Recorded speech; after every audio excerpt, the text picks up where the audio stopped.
साल था 1969, जब इंसानियत ने पहली बार चांद की धूल पर अपने कदमों के निशान छोड़े थे। तब दुनिया की आबादी महज 3.6 बिलियन थी। वक्त बदला और साल 2009 में अंतरिक्ष की असीम गहराइयों को खंगालने के लिए बेहद शक्तिशाली केपलर टेलीस्कोप को लॉन्च किया गया, जिसका एकमात्र मकसद था पृथ्वी जैसी दूसरी दुनियाओं की तलाश करना। समय अपनी रफ्तार से बीतता गया और साल 2174 तक आते आते पृथ्वी के संसाधन पूरी तरह खत्म होने की कगार पर पहुंच गए।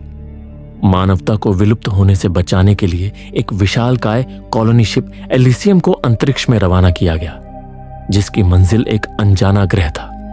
विदाई के वक्त क्रू को पृथ्वी से आखिरी संदेश मिला, जिसमें नम आंखों से उन्हें अलविदा कहा गया था। लेकिन कुछ समय बाद शिप के भीतर सन्नाटे को चीरते हुए बोवर नाम के एक शख्स की नींद अचानक खुली। वह बुरी तरह घबराया हुआ था और उसकी सांसें तेज चल रही थी। जैसे तैसे वह अपने पॉड से बाहर तो आ गया, मगर पूरे जहाज पर मौत जैसा अंधेरा फैला हुआ था। बोवर ने जब बाकी स्लीपिंग पॉड्स की जांच की तो वे पहले से ही खाली थे। तभी उसकी नजर लेफ्टिनेंट पेटन के पॉड पर पड़ी, जो अब भी गहरी नींद में सोए हुए थे। शिप के कंट्रोल बटन्स पर धूल की मोटी परत जमी थी, जिसे देखकर ऐसा लग रहा था मानो यह जहाज वक्त के किसी काले साए में कहीं खो गया हो। खुद को थोड़ा संभालने के बाद बोवर वापस पेटन के पास आया और उन्हें जगाने की जी जान से कोशिश करने लगा, लेकिन उसे कामयाबी नहीं मिली। तभी अचानक पूरा शिप किसी भयानक धमाके की तरह कांपने लगा। लाइटें टिमटिमाने लगीं और इसी पावर फ्लक्चुएशन के कारण पेटन का पॉड झटके से खुल गया। होश में आते ही पेटन का पहला सवाल था कि वे इस वक्त कहां हैं। बोवर ने बताया कि वे एलिसियम शिप पर तो हैं, मगर अंतरिक्ष के किस कोने में भटक रहे हैं इसका उसे रत्ती भर भी अंदाजा नहीं है। बोवर ने यह भी कबूल किया कि उसे जागे हुए करीब 1 घंटा बीत चुका है, लेकिन उसे अपनी पहचान या मिशन के बारे में कुछ भी याद नहीं आ रहा है। पेटन की हालत भी कुछ वैसी ही थी। उसकी याददाश्त पर भी धुंध की चादर छड़ी हुई थी। जब दोनों कॉकपिट की ओर बढ़े तो वहां का नजारा देख हैरान रह गए। जमीन पर कई औजार बिखरे पड़े थे, जिन्हें देखकर साफ लग रहा था कि उनसे पहले भी किसी ने जबरदस्ती कॉकपिट का दरवाजा खोलने की नाकाम कोशिश की थी। अंदर पहुंचकर पेटन ने तुरंत संचार प्रणाली के जरिए बाकी क्रू से संपर्क साधने की कोशिश की, मगर वहां से सिर्फ खौफनाक सन्नाटा ही जवाब में मिला। यान के बाकी हिस्सों तक जाने वाला मुख्य दरवाजा पूरी तरह जाम था, इसलिए दोनों उसे खोलने का रास्ता ढूंढने लगे। बोवर ने उलझन में कहा कि शेड्यूल के मुताबिक यहां फ्लाइट टीम 4 को तैनात होना चाहिए था, लेकिन वे सब आखिर गए कहां? अभी वे इस गुत्थी को सुलझा ही रहे थे कि अचानक पूरा यान एक बार फिर जोर से थरथराया और ऊपर बने एयर वेंट से किसी के रेंगने की आहट सुनाई दी। बोवर ने हिम्मत जुटाई और टॉर्च लेकर उस संकरे वेंट के अंदर घुसने का फैसला किया। इस दौरान पेटन लगातार रेडियो के जरिए उससे संपर्क में बना रहा। काफी दूर तक रेंगने के बाद बोवर को एहसास हुआ कि वह वेंट के एक खतरनाक मोड़ पर पहुंच चुका है और अगले ही पल उसका संतुलन बिगड़ा और वह तेजी से नीचे जा गिरा। अंधेरे में घिरे बोवर ने कांपते हाथों से एक ग्लोइंग स्टिक जलाई और सामने का नजारा देखते ही उसकी रूह कांप गई। सामने कूपर की सड़ चुकी लाश पड़ी थी। दहशत के मारे बोवर ने तुरंत वेंट का पैनल खोला और नीचे कूद गया। उसने फौरन पेटन को संदेश भेजा कि उसे फ्लाइट टीम 4 के एक सदस्य की लाश मिल चुकी है। बोवर ने जैसे तैसे भारी दरवाजा धकेला तो उसने खुद को जहाज के एक अनंत कॉरिडोर में पाया। वह पूरा कॉरिडोर घने अंधेरे की चादर ओढ़े हुए था और वहां ऐसा सन्नाटा पसरा था मानो सदियों से इन रास्तों पर किसी इंसान के कदम न पड़े हों। बोवर ने दबे पांव अंधेरे में आगे बढ़ना शुरू किया, लेकिन अब एक नई मुसीबत खड़ी हो गई थी। लेफ्टिनेंट पेटन से उसका रेडियो संपर्क पूरी तरह टूट चुका था। बोवर की धड़कनें तेज हो रही थी। तभी उसे कुछ दूरी से किसी के फुसफुसाने या हलचल की आवाज सुनाई दी। वह सावधानी से उस आवाज की दिशा में बढ़ा, जहां उसे एक लड़की दिखाई दी जो पागलों की तरह एक दरवाजा खोलने की कोशिश कर रही थी। बोवर ने जैसे ही उससे बात करने के लिए हाथ बढ़ाया, वह लड़की खौफ के मारे अंधेरे में भागने लगी। बोवर भी उसके पीछे लपका, लेकिन काफी दूर जाने के बाद वह लड़की अचानक कॉरिडोर के बीचों बीच पत्थर की तरह जम गई। बोवर ने जैसे ही अपनी टॉर्च की रोशनी उस पर डाली, उसकी रूह कांप उठी। सामने एक लाश बेहद खराब हालत में ऊपर से लटकी हुई थी। बोवर अभी इस खौफनाक मंजर को समझ ही रहा था कि उस लड़की ने बिजली की फुर्ती से उस पर हमला कर दिया और उसका सामान लूटने लगी। तभी उस लड़की की नजर दूर अंधेरे में चमकती एक नीली रोशनी पर पड़ी और उसे देखते ही वह दहशत में वहां से भाग निकली। अगले ही पल कॉरिडोर के दोनों तरफ से रोंगटे खड़े कर देने वाली चीखें और गुर्राने की आवाजें गूंजने लगीं। बोवर बुरी तरह घबरा गया और अपनी जान बचाने के लिए तेजी से भागते हुए एक अंधेरे कोने में छिप गया। अचानक पूरे यान में एक अजीब और भारी खामोशी छा गई।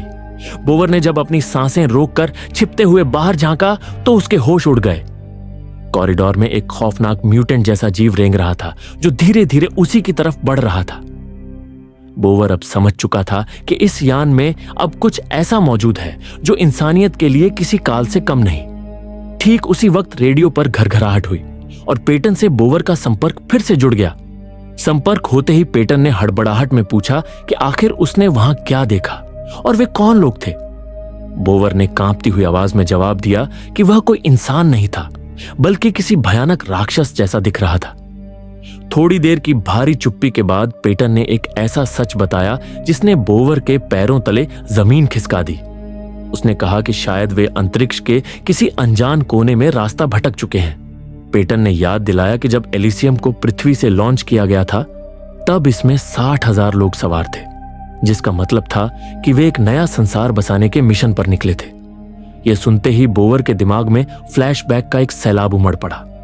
उसे पता चला कि एलिसियम को टेनिस नामक ग्रह की ओर भेजा गया था।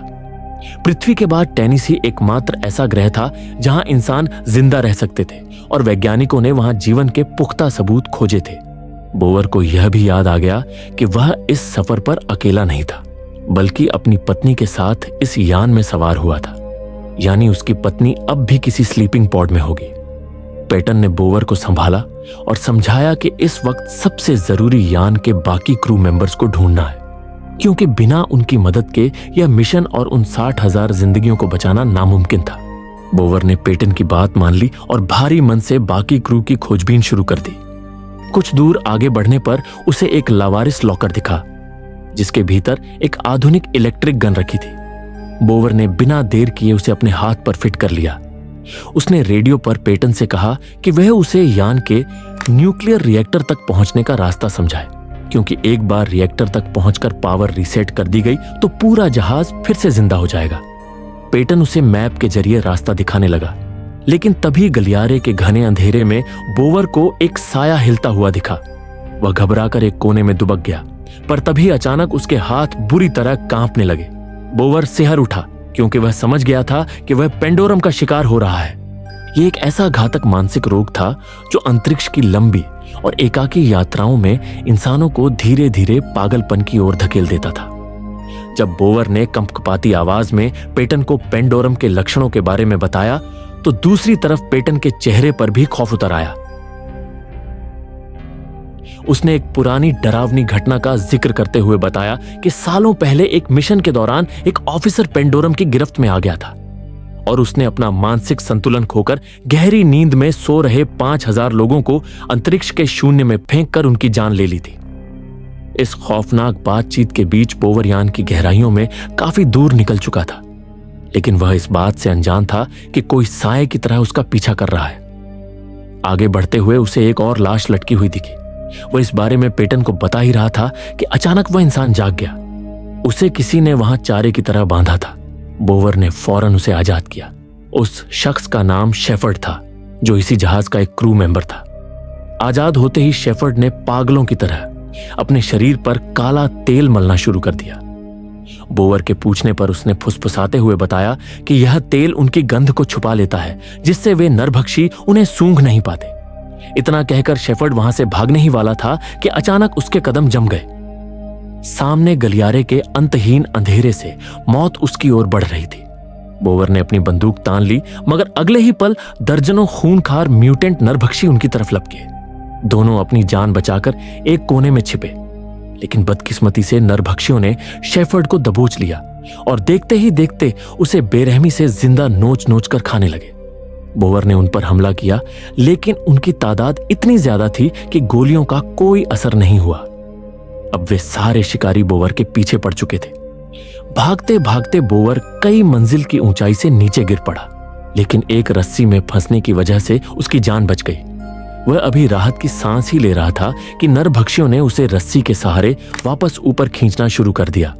मौत करीब थी। तभी एक अनजान शख्स बिजली की तेजी से बोवर के पास आया और रस्सी काटकर उसकी जान बचा ली। इस शख्स का नाम मैन था। मैन ने बोवर से कुछ कहने की कोशिश की, लेकिन बोवर को उसकी भाषा समझ नहीं आई। तब मैन ने अपने हाथ पर बना एक खास स्टैंप दिखाया, जिसे देखकर बोवर समझ गया कि यह एग्रीकल्चर डिवीजन का हिस्सा है। यानी मैन एक किसान था जो इस नरक में किसी तरह बच निकला था। बोवर उसे वहीं छोड़कर अकेले रिएक्टर की ओर निकल गया, क्योंकि वक्त तेजी से निकल रहा था। दूसरी तरफ पेटन का हौसला भी टूटने लगा था। एग्जिट डोर अब तक नहीं खुला था और वह उस छोटे से कमरे में कैद था। वह अभी अपनी बेबसी पर सोच ही रहा था कि अंधेरे में उसे किसी के गुर्राने की आवाज सुनाई दी। वह आवाज ठीक उसके ऊपर बने एयर वेंट से आ रही थी। पेटन ने वेंट को बंद तो कर दिया, लेकिन उसे एहसास हो गया कि खतरा अब उसके दरवाजे तक पहुंच चुका है। इधर बोवर अब शिप के हाउसिंग कंटेनर्स वाले हिस्से तक पहुंच चुका था। जैसे ही उसने एक भारी दरवाजा खोला, वह कई मंजिल नीचे गिरने से बाल बाल बचा। वह अब भी संभल ही रहा था कि उसी रहस्यमयी लड़की ने बोवर पर फिर से हमला कर दिया। उनके बीच हाथापाई शुरू ही हुई थी कि तभी मैन वहां आ पहुंचा और उसने बोवर को उस लड़की के चंगुल से छुड़ाकर उसकी जान बचाई। बोवर ने स्थिति को भांपा और दोनों को शांत करते हुए कहा कि इस नर्क में अकेले लड़ने के बजाय एक साथ मिलकर काम करना ही बचने का एकमात्र रास्ता है। आखिरकार वे दोनों मान जाते हैं और रिएक्टर की ओर बढ़ने का फैसला करते हैं। वह लड़की अपना नाम नाडिया बताती है और एक चौंकाने वाला सच साझा करती है कि वह पिछले 5 महीनों से इस मौत के जहाज पर अकेले सरवाइव कर रही है। नाडिया उन दोनों को अपने सुरक्षित ठिकाने की ओर ले जाती है, लेकिन वहां पहुंचने के लिए एक बायोमेट्रिक गेट को पार करना था। नाडिया जैसे ही अपना हाथ स्कैन करना शुरू करती है, गलियारे के दूसरे छोर से दर्जनों नरभक्षी उनकी गंध पाकर तेजी से उनकी ओर बढ़ने लगते हैं। बोवर और मैन अपनी पूरी ताकत से उन्हें रोक कर रखते हैं और ऐन वक्त पर गेट के अंदर घुसकर उसे लॉक कर देते हैं। यह एक एडवांस्ड बायोलॉजी लैब थी जहां नाडिया लंबे समय से छिपी हुई थी। नाडिया बोवर को एक खास चैम्बर दिखाती है और बताती है कि यहां टेनिस ग्रह पर नई दुनिया बसाने के लिए धरती के करोड़ों बीज और जीवन के जरूरी सैंपल्स संभाल कर रखे गए थे, लेकिन सालों की तबाही और पावर फेलियर की वजह से वे लगभग 30% सैंपल्स पहले ही खो चुके हैं। जब बोवर उससे याददाश्त के बारे में पूछता है तो नाडिया कहती है कि उसे सब कुछ याद करने में महीनों लग गए। वह बताती है कि यह यान इस तरह डिजाइन किया गया था कि यह कई पीढ़ियों को अपने अंदर पाल सके, और उसे शक है कि वे उम्मीद से कहीं ज्यादा लंबे समय से हाइबरनेशन में थे। दूसरी तरफ पेटन की जब आंख खुली तो उसे पास के पाइपों के पीछे से किसी के कराहने की दर्दनाक आवाज सुनाई दी। वह गौर से देख ही रहा था कि तभी पाइपों के बीच से एक हाथ बाहर निकला। पेटन ने तुरंत उसे खींचकर बाहर निकाला। यह शख्स कोई और नहीं बल्कि गैलो था, वही ऑफिसर जिसे फिल्म की शुरुआत में पृथ्वी का आखिरी विदाई संदेश मिला था। गैलो की हालत खस्ता थी और उसकी आंखों में एक अजीब सा खौफ था। उधर लैब से निकलकर बोवर, नाडिया और मैन अब जहाज के उस विशाल हिस्से में पहुंच चुके थे जहां आम यात्रियों के हजारों स्लीपिंग पॉड्स रखे थे। मगर वहां का नजारा रोंगटे खड़े करने वाला था। ज्यादातर पॉड्स टूटे हुए और खाली पड़े थे। नाडिया ने धीमी आवाज में बताया कि सो रहे मासूम लोगों को उन नरभक्षियों ने सोते हुए ही अपना निवाला बना लिया होगा। वह चेतावनी देती है कि यह उनका हंटिंग ग्राउंड है और यहां रुकना मौत को दावत देना है। अभी वे आगे बढ़ ही रहे थे कि अचानक उनके पैरों के नीचे का पैनल खुल गया और वे अंधेरे गर्त में जा गिरे। बोवर ने जब कांपते हाथों से ग्लोइंग स्टिक जलाई तो चारों तरफ इंसानी कंकालों का ढेर लगा था। उसी पल ऊपर से नरभक्षियों के गुर्राने की आवाजें आने लगीं, जिससे बचने के लिए वे दोनों गंदे पानी में डूबकर छिप गए। कुछ देर की खामोशी के बाद जब वे पानी से बाहर आए तो बोवर को कुछ अजीब महसूस हुआ। उसने जैसे ही सामने टॉर्च की रोशनी डाली, रोशनी पड़ते ही नरभक्षियों ने उन पर खौफनाक हमला कर दिया। उसी वक्त मैन बिजली की फुर्ती से वहां पहुंचा और तीनों ने मिलकर उस शिकारी पर एक साथ धावा बोल दिया। कड़ी मशक्कत के बाद आखिरकार उन्होंने उसे मार गिराया, लेकिन जीत की खुशी महज चंद पलों की थी। उनकी नजर जब ऊंचाई पर पड़ी तो वहां एक और नरभक्षी खड़ा था जो अपनी हाव भाव से उन सबका लीडर लग रहा था। बोवर ने दबी आवाज में फुसफुसाते हुए कहा, हमें यहां से तुरंत निकलना होगा। उसी पल चारों तरफ से दर्जनों नरभक्षियों ने उन्हें घेर लिया। वे दरिंदे इतने भूखे थे कि अपने ही मारे गए साथी की लाश पर टूट पड़े और उसे नोच नोच कर खाने लगे। इसी खौफनाक मंजर का फायदा उठाकर तीनों ने वहां से भागना शुरू किया, लेकिन अब नरभक्षियों का पूरा झुंड उनके पीछे पड़ चुका था। इसी अफरा तफरी में पास मौजूद एक स्लीपिंग पॉड अचानक एक्टिव हो गया और उसमें सो रहा एक बेगुनाह इंसान जैसे ही लंबी नींद से जागा, उन भूखे दरिंदों ने उसे उसी पल चीर फाड़ कर मौत के घाट उतार दिया। उधर पेटन का बोवर से संपर्क अब भी कटा हुआ था। अकेलेपन और सन्नाटे के बीच पेटन ने गैलो से पूछा, आखिर तुम्हारे क्रू के साथ हुआ क्या था? क्या तुम बताओगे? तब गैलो ने अपनी भारी आवाज में बताया कि उनके क्रू का एक सदस्य पेंडोरम का शिकार हो गया था और उसने पूरी टीम को खत्म कर दिया था, पर वह किसी तरह खुद को बचाने में कामयाब रहा। गैलो जैसे जैसे अपनी कहानी सुना रहा था, पेटन के मन में शक की दीवार खड़ी होने लगी थी। गैलो का व्यवहार धीरे धीरे आक्रामक और अजीब होता जा रहा था, मानो वह खुद भी उसी मानसिक बीमारी यानी पेंडोरम की गिरफ्त में हो। दूसरी तरफ बोवर, नाडिया और मैन भागते हुए यान के एक बेहद डरावने हिस्से में पहुंच गए थे, जहां हर तरफ घना कोहरा छाया हुआ था। वे एक विशाल पाइप के जरिए एक सुरक्षित चैम्बर तक पहुंचने में सफल रहे, जहां मैन की नजर ऊपर से झांकते एक रहस्यमयी आदमी पर पड़ी। उस आदमी ने अपना नाम लेलैंड बताया और भरोसा दिया कि वह उन्हें कोई नुकसान नहीं पहुंचाएगा। बोवर ने सीधे मुद्दे की बात की और पूछा कि क्या वह उन्हें न्यूक्लियर रिएक्टर तक जाने का रास्ता बता सकता है। लेलैंड ने हामी भरी, मगर शर्त रखी कि पहले वे कुछ खाकर आराम कर लें। थके हारे तीनों साथी वहीं रुकने का फैसला करते हैं। बातों बातों में बोवर ने नाडिया से वही सवाल किया जो उसे अंदर ही अंदर खाए जा रहा था कि आखिर ये नरभक्षी यान में आए कैसे। तब नाडिया ने एक ऐसा सच बताया जिसे सुनकर बोवर का खून जम गया। उसने कहा कि ये कोई परग्रही जीव नहीं, बल्कि कभी हमारी तरह आम इंसान ही थे। स्लीपिंग पॉड में नींद के दौरान जो सिंथेटिक एंजाइम दिया जाता था, उसने कुछ लोगों के शरीर में ऐसा म्यूटेशन कर दिया कि वे नरभक्षी बन गए। ये वही लोग थे जो सदियों तक इस जहाज के अंधेरे और सन्नाटे में जीते जीते अपनी इंसानियत खो बैठे और वक्त के साथ विकसित होकर ऐसे दानव बन गए जिन्हें सिर्फ मांस की भूख थी। लेलैंड ने उन्हें एलिसियम के लॉन्च होने के समय की एक पुरानी और दुखद कहानी सुनाई। उसने बताया कि जब पृथ्वी से यह यान रवाना हुआ था, तब पूरी दुनिया में जश्न का माहौल था। लॉन्च के कुछ समय बाद सभी क्रू गहरी नींद में चले गए, सिवाय उस एक टीम के जो जहाज को मॉनिटर कर रही थी। तभी उन्हें धरती से आखिरी संदेश मिला, एक ऐसा संदेश जिसने उनकी रूह को सुन्न कर दिया। पता चला कि पूरी पृथ्वी तबाह हो चुकी थी और मानव जाति का नामो निशान मिट चुका था। उधर गैलो भी पेटन को यही खौफनाक सच बता रहा था। पृथ्वी के विनाश के बाद अब वापस जाने या किसी अधिकारी से आदेश मिलने की कोई उम्मीद नहीं बची थी। इस सच ने उनके दिमाग को हिलाकर रख दिया, क्योंकि अब उनके ऊपर कोई नियम कानून या डर नहीं बचा था। धीरे धीरे उनमें से एक अधिकारी का मानसिक संतुलन पूरी तरह टूट गया और उसने खुद को ईश्वर समझकर अपनी मर्जी से फैसले लेने शुरू कर दिए। जहाज पर सारा अनुशासन खत्म हो गया और वहीं से तबाही का वह सिलसिला शुरू हुआ जिसने इस सुनहरे सपने को एक जिंदा नर्क में बदल दिया। वह पागल हो चुका क्रू मेंबर मौत का यह खौफनाक खेल शुरू करके खुद वापस स्लीपिंग पॉड में सोने चला गया, यह जानते हुए कि जब वह जागेगा तो दुनिया बदल चुकी होगी। कहानी सुनते सुनते अचानक तीनों का सिर चकराने लगा और वे बेदम होकर वहीं गिर पड़े। जब बोवर की आंख खुली तो उसने खुद को जंजीरों से बंधा और उल्टा लटका हुआ पाया। नाडिया तुरंत समझ गई कि लेलैंड अब उन्हें अपना अगला निवाला बनाने वाला है। बोवर ने लेलैंड को समझाने की कोशिश की, सुनो, इस यान का रिएक्टर अब दम तोड़ रहा है, उसका ईंधन खत्म होने वाला है। अगर मैंने फौरन उसे रीसेट नहीं किया तो हम में से कोई नहीं बचेगा। लेलैंड के चेहरे पर सोच की लकीरें उभर आईं, क्योंकि वह जानता था कि रिएक्टर बंद होने का मतलब है शिप पर बची खुची जिंदगी का भी अंत। उसने भारी मन से तीनों को आजाद कर दिया।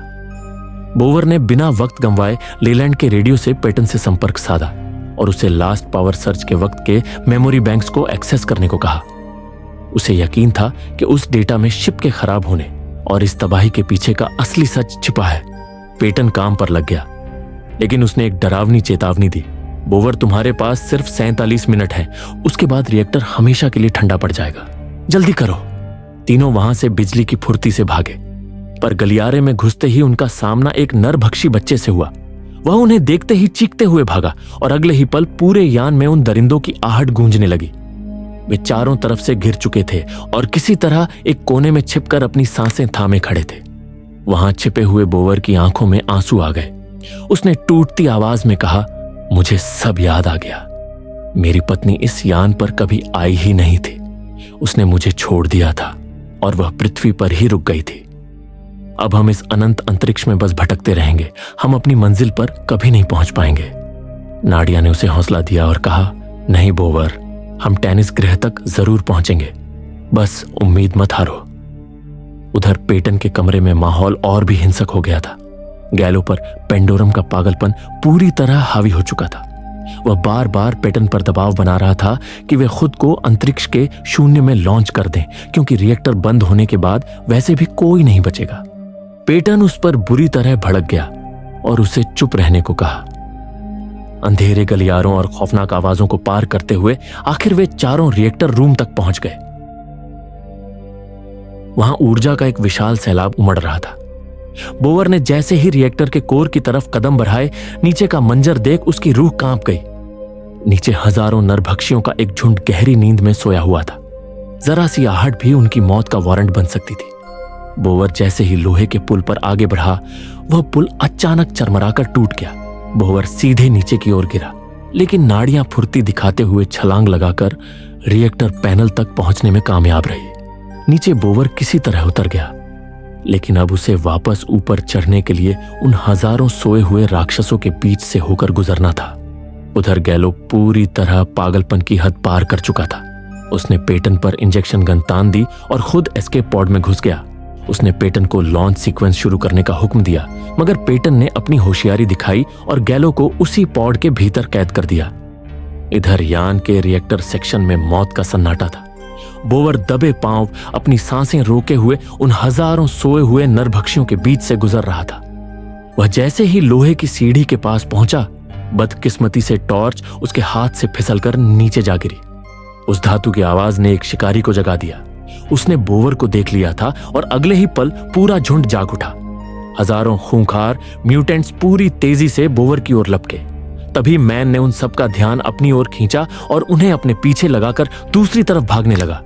इसी मौके का फायदा उठाकर बोवर ने जल्दी जल्दी कोड सेंटर किए और रिएक्टर को मैन्युअली रिसेट करने के लिए लीवर घुमाया। जैसे ही लीवर घुमा, ऊर्जा का एक प्रचंड सैलाब निकला, जिसने नरभक्षियों को वहीं जलाकर राख कर दिया। रिएक्टर के रिसेट होते ही पूरे एलिसियम में सदियों बाद बिजली लौट आई।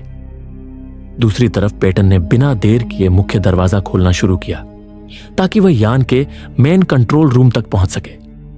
नाड़ियां और बोवर भी अपनी पूरी ताकत झोंककर मेन कंट्रोल रूम की ओर भागे। इधर मैन किसी तरह नरभक्षियों को चकमा देकर नीचे उतरा ही था कि उसका सामना उन राक्षसों के लीडर से हुआ। दोनों के बीच खूनी जंग छिड़ गई। मैन हार मानने वालों में से नहीं था। उसने अपने नुकीले चाकू से लगातार वार किए और आखिरकार उस दैत्य को वहीं ढेर कर दिया। मगर इस लड़ाई में मैन खुद भी बहुत जख्मी हो चुका था। वह वहां से निकलने ही वाला था कि उसे वही नरभक्षी बच्ची दिखी।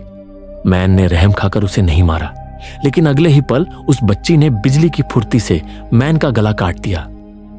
इसी बीच गैलो एस्केप पॉड से आजाद हो गया और बाहर आते ही उसने पेटन पर जानलेवा हमला कर दिया। वह पेटन को जबरदस्ती इंजेक्शन लगाने लगा। पेटन कमजोर पड़ रहा था और गैलो ने इंजेक्शन उसे लगा दी। इंजेक्शन लगते ही एक ऐसा सच सामने आया जिसने सब कुछ हिलाकर रख दिया। इतने वक्त से गैलो वहां था ही नहीं। वह महज पेटन के बीमार दिमाग की एक उपज थी। उसी वक्त भागता हुआ लेलैंड वहां पहुंचा और पेटन को देख राहत की सांस ली, मगर अगले ही पल पागलपन में डूबे पेटन ने उसी इंजेक्शन से लेलैंड की आंख पर वार किया और उसे वहीं मौत के घाट उतार दिया। अब पेटन पूरी तरह अपने असली रूप में आ चुका था और वह सीधे यान के मेन कंट्रोल रूम की ओर बढ़ गया। उसी दौरान नाड़ियां और बोवर भी कॉरिडोर्स की बाधाओं को पार करते हुए आखिर में मेन कंट्रोल रूम पहुंच गए, जहां पेटन पहले से ही उनका इंतजार कर रहा था। बोवर के जहन में यादों का सैलाब उमड़ने लगा और उसे धीरे धीरे उस खौफनाक अतीत की हर कड़ी याद आने लगी। उसने थरथराते हाथों से अपनी बंदूक पेटन पर तानी और पूछा, आखिर तुम हो कौन? जवाब सुनकर बोवर के पैरों तले जमीन खिसक गई। पेटन ने ठंडे स्वर में कहा, मैं गैलो हूं। असल में इतने समय से पेटन जिसे देख रहा था वह उसके अपने ही जवान रूप का एक हेलुसिनेशन था। लेफ्टिनेंट पेटन को मरे तो सदियां बीत चुकी थी। बोवर का गला सूख गया। उसने कांपती आवाज में कहा, तो तुम ही वह शख्स थे जिसे पृथ्वी का आखिरी संदेश मिला था और उसके बाद तुमने अपने ही क्रू का कत्लेआम कर दिया। गैलो ने हैरानी से पूछा, इतना सब तुम्हें कैसे पता? फिर उसने बोवर को यान के मोटे शीशे के पार देखने को कहा। बाहर का नजारा रूह कंपा देने वाला था। वहां अंतरिक्ष के कोई सितारे नजर नहीं आ रहे थे, बस एक अनंत और काला सन्नाटा फैला हुआ था। यह मंजर देखकर अब बोवर के दिमाग पर भी पेंडोरम हावी होने लगा था। तभी गैलो ने अपना असली और क्रूर चेहरा दिखाते हुए कहा, हाँ, मैं ही वह इंसान था जिसने इस यान पर मौत का खेल शुरू किया था। मैंने सारे नियम कानून खत्म कर दिए और इस पूरे यान को एक हंटिंग ग्राउंड बना दिया जहां सिर्फ वही जिंदा रह सकते थे जो ताकतवर थे। ये सब नरक रचने के बाद मैं खुद गहरी नींद में चला गया ताकि जब जागूं तो एक नई और हिंसक दुनिया का राजा बनूं। इसी बीच नाड़ियां लगातार बाहर उस गहरे अंधेरे को गौर से देख रही थी। उसने बोवर को बाहर देखने को कहा। जो उन्होंने देखा उसने उनके होश उड़ा दिए। बाहर अंतरिक्ष नहीं बल्कि विशाल समुद्री जीव तैर रहे थे। तब एक और बड़ा राज इनके सामने आया। पृथ्वी से निकले 923 साल बीत चुके थे, जबकि उन्हें महज 120 साल में टेनिस ग्रह पहुंच जाना था। इसका मतलब साफ था कि एलिसियम 803 साल पहले ही टेनिस ग्रह के समंदर में क्रैश हो चुका था और वे तब से पानी की गहराई में दफन थे। इस सच के सामने आते ही उनके बीच खूनी हाथापाई शुरू हो गई। पागलपन में डूबे गैलो ने नाड़ियां को बुरी तरह जख्मी कर दिया। बोवर अब पूरी तरह हेलुसिनेशन का शिकार हो चुका था। उसे लगा कि नरभक्षी ब्रिज के अंदर घुस रहे हैं और उसने बदहवास होकर गोली चला दी। गोली का एक टुकड़ा उछलकर सीधे यान के मुख्य शीशे से जा टकराया और देखते ही देखते विशाल कांच में दरारें पड़ने लगी। पानी का भारी दबाव यान को चकनाचूर करने के लिए तैयार था। बोवर ने तुरंत जख्मी नाड़ियां को उठाया और एस्केप पॉड की ओर भागा। वे दोनों पॉड के अंदर सवार होकर सतह की ओर लॉन्च हो गए। कुछ ही देर में उनका पॉड टेनिस ग्रह के समंदर की सतह पर तैरने लगा और उनके पीछे पीछे कंप्यूटर द्वारा सक्रिय किए गए ढेरों एस्केप पॉड्स एक एक करके बाहर आने लगे। करीब 1213 लोग सही सलामत टेनिस ग्रह की ताजा हवा में पहुंच चुके थे। मानवता की एक नई सुबह शुरू हो रही थी और इसी के साथ यह खौफनाक सफर खत्म हुआ। अगर आपको यह वीडियो पसंद आई हो तो लाइक करना ना भूलें और ऐसी ही सिनेमैटिक एक्सप्लेनेशंस देखने के लिए मूवीवर्स हिंदी को सब्सक्राइब करें। मिलते हैं अगली वीडियो में। तब तक के लिए कीप वॉचिंग और कीप ट्रैवलिंग अक्रॉस द मूवीवर्स।